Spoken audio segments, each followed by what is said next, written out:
আমি ওদের পাতা ফাঁদে পা দেব না। ওরা চাচ্ছে কি জানেন, যে আমি কোথাও না কোথাও একটা গন্ডগোল করি।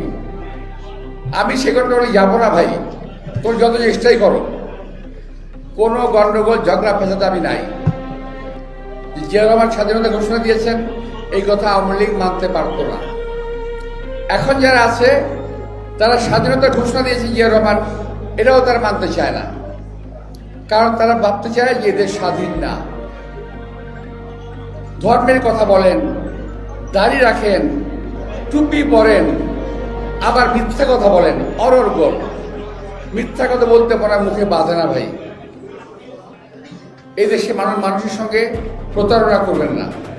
যা বলবেন সত্য বলবেন, সত্য বলে ভোট নেন, পাস করেন, কোনো অসুবিধা নাই। কিন্তু মিথ্যা কথা বলে ষড়যন্ত্র করে কোনো পরিস্থিতিতেই যদি নির্বাচনে কিছু করার চেষ্টা করেন, সেটা আমরা মেনে নেব। যখন দরকার ছিল তখন করেছি, রাজপথে লড়াই করেছি, মুক্তিযুদ্ধে লড়াই করেছি, আবার যখন প্রয়োজন হবে লড়াই করব। কিন্তু নির্বাচনের আগে আমি কোনো যুদ্ধে জড়াবো না। আমার কথা খুব পরিষ্কার।